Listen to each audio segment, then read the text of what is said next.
art group in Denmark, and I was working on this ship, working on the project and everything else, and I needed a technician to help me. Sort of someone who knew about engineering and electricity and everything else, because I was just starting with Arduino and everything. And so I asked Dzl a few questions, like, you know, can you help me figure out this heart rate monitor receiver thing from SparkFun that I've got in my hand and I have no idea what to do with it? And so he said, sure, and he does his normal, like, magic trick, and all of a sudden everything's soldered and made into, like, a beautiful project in 10 minutes, and you're like, oh my god. Technically, recording your heart rate is not that difficult, really. What we did was, like, we used a standard readily available heart rate monitor that you could strap on your body, and it transmits wirelessly to a chip that picks up the heart rate. And we put a little microcontroller board on it, and it had a little pump that will inflate a plastic bag that was inside the corset. First thing was that SparkFun was the only person that I found that carried the heart rate receiver.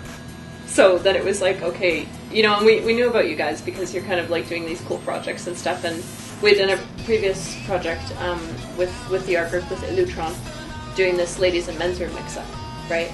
And so we'd use the LED matrices, and then we got to the heart rate monitor. But basically, a lot of the people we work with do similar projects as this one. They sort of like quickly flick something together. They will measure things. I mean, right now there's a guy working with little accelerometers in buoys in the harbor. So he records sort of wave patterns and he turns into synthesized music that he used for a project like that.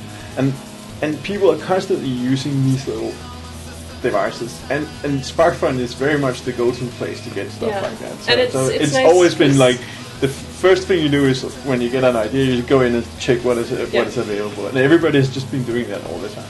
I've emailed a couple of our projects in because you guys have this featured projects thing, and so it was kind of like, okay, well, we're using your stuff, we might as well like tell you about what we're doing with it.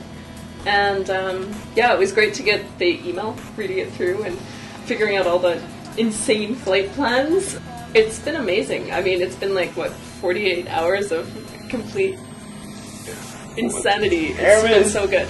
I mean, like, at least for me, it's the first time in Las Vegas, and just being here is completely crazy. That's the first. But I mean, just being on the middle of the Vegas Strip, sort of like being allowed to be there in the middle of the street, standing in the median. Yeah, and having people like drive by and honk and comment. That's many comments from cars. That was very exciting.